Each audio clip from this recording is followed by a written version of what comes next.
পরিকল্পনাতে অনেক গলদ আছে, বাস্তবায়ন প্রক্রিয়ায় আমাদের অনেক দুর্বলতা আছে। ডেল্টা প্ল্যান স্বপ্ন নাকি বাস্তবতা?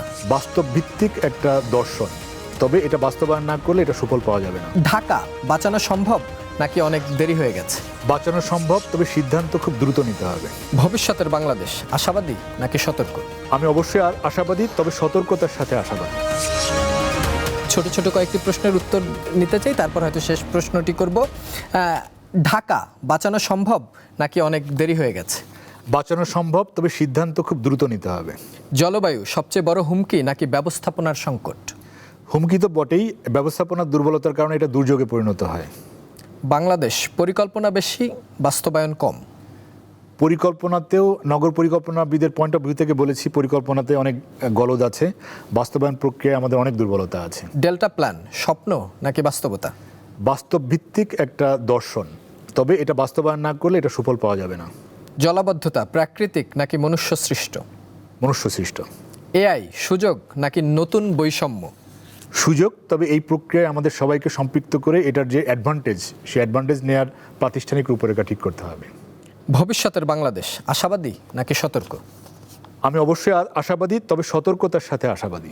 শেষ প্রশ্নটি করতে চাই, যদি আপনি বলেন যে বাংলাদেশের সবচেয়ে বড় উন্নয়ন প্রকল্প কোনটি হওয়া উচিত, যেটি এখন পর্যন্ত এই রাষ্ট্র শুরুই করেনি? বাংলাদেশের সবচেয়ে বেশি গুরুত্বপূর্ণ প্রকল্পই বলেন বা সংস্কার বলেন, সেটা হচ্ছে এখন পর্যন্ত আলোচনায় আসে নাই, সেটা হচ্ছে আমাদের টোটাল দেশের পরিকল্পনার কাঠামো ঠিক করা। যে আমার যে সারা দেশের পরিকল্পনা কিভাবে হবে, অঞ্চলভিত্তিক এবং স্থানীয় পর্যায়ের পরিকল্পনা কাঠামো কোন প্রতিষ্ঠান করবে, কারা কীভাবে বাস্তবায়ন করবে, এই প্রক্রিয়াটা ঠিক করলে আপনার উন্নয়নের যে টার্গেট, সেই টার্গেট অ্যাচিভ করাও সম্ভব হবে, উন্নয়নের ফলাফল সাধারণ জনগণ পাবে এবং উন্নয়নটা টেকসই হবে। যতক্ষণ না পর্যন্ত আমরা, এবং এটা কিন্তু খুব বেশি ব্যয়বহুল না, খুব অল্প টাকায় এটা যদি আমরা প্রতিষ্ঠা করতে পারি, এটার ফলাফল আগামী 10 বছর, 20 বছর, 50 বছর, 100 বছর ধরে আমরা সাধারণ মানুষ এটার বেনিফিট পেতে থাকবো।